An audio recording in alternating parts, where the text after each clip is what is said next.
So things I'm going to use to attempt to help the little guy out here and get him fixed up is, that's my main go-to for any vitamin deficiency. If you get this, make sure it's without iron. Basically, other than that, Band-Aid, little scissors, big scissors. Big scissors, all I'm going to do is use that to cut that Band-Aid.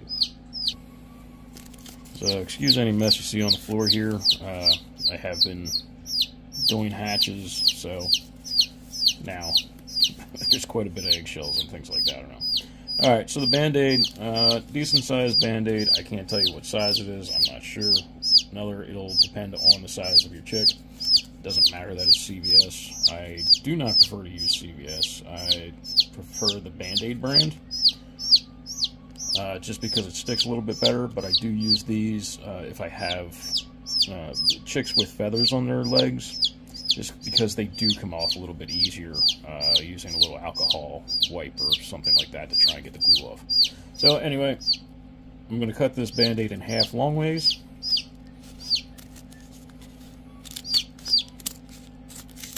Just that simple. 2 halves. We'll use this on 2 chicks. So this is still the same chick that we've been dealing with, laying on its back, having a problem with its feet.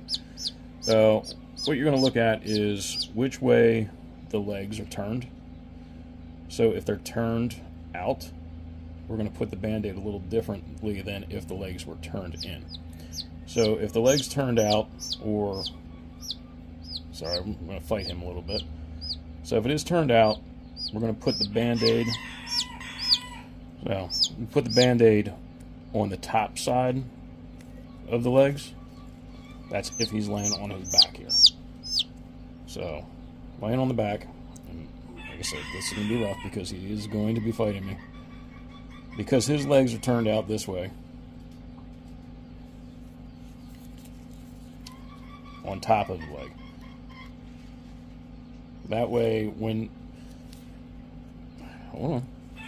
you do wrap around its leg, most of the tension is going to be on this top part, and it's going to work its leg inward. So again, if it's hanging on the outside, put the Band-Aid up here, because then this just gets wrapped around, and every time it steps, this will take and twist the leg inward a little bit. So if you were to put it on the outside like this, every time this chick then would take a step, it's going to pull it to the outside. Whether or not that makes sense to you, doesn't matter, unfortunately, because that's how it works with what I do. If you don't like what I'm doing, I'm sorry, but this is how it works for us and how it makes sense to us. So again, put it on the back part and wrap it around the front if their legs are turned inside. Alright, so with doing this, take off one side of the Band-Aid to start with, and then from there you'll adjust it with the other side. And if you take off both sides, it's going to be a little bit harder to deal with, because he's going to kick and fight. He's going to try everything he can to not have this Band-Aid put on. Make sure you put it up high enough that it's not interfering with any of the foot, so no toes getting caught in it. You want to make sure this back toe doesn't get caught in it. So when you wrap it around, make sure that little toe right there gets to come out, because that's a lot of their balance as well.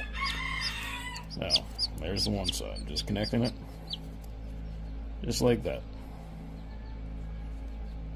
You could probably do a little bit better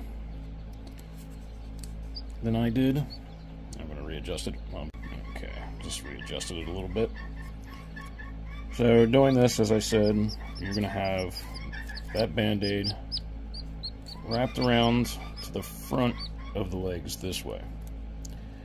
Now I use the cotton part in the Band-Aid as the measurement for where I want the feet to be spread apart as, or the legs to be spread apart too. So You can do that if you need to.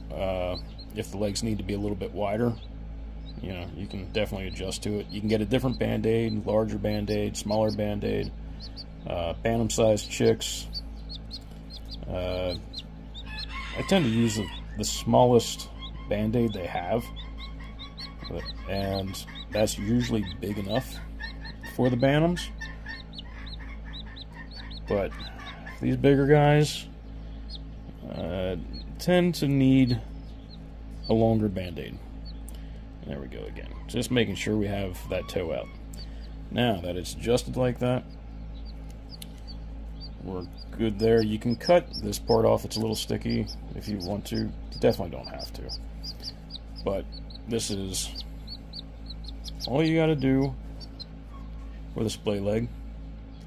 And as I said, as he takes a step, this Band-Aid is going to be on the front here. It's going to pull that leg inward as he takes a step. Same as this. It's going to pull it inward because of the way it's on the top here. So if you have one that's walking pigeon-toed, it's turned in that way, you're going to put that Band-Aid on the back part, and it's going to help pull those legs outward. Hopefully that makes sense. I'll keep you updated on this little guy. So far, he's fighting. He's been going for about 3 days. We hope that he'll be standing soon, and hope for the best. So the other part I talked about was giving him the Pale Vsol. All I would do is most likely I want to use a different dropper, but because this is old and it's getting replaced, I'm just going to give him this about a drop every day, twice a day if need be. Just give it to him. Let him drink it. Let him take in the drop. Don't take this whole thing and try and shove it into his mouth. You'll make him choke. You can use a syringe also. Just give him the drop. There we go again. Put it right there on the beak, and he will start drinking it. There we go. And then I'll take about 2 or 3 more drops and put it in some water that he's going to be drinking. And that's about it with that. I do have a spot in here that I do keep him in. Right here. And this is how you want to see him walking. Standing like that. He's doing pretty well if I hold on to him. But we'll give him some time. We'll give him some time to try and learn to stand on his own.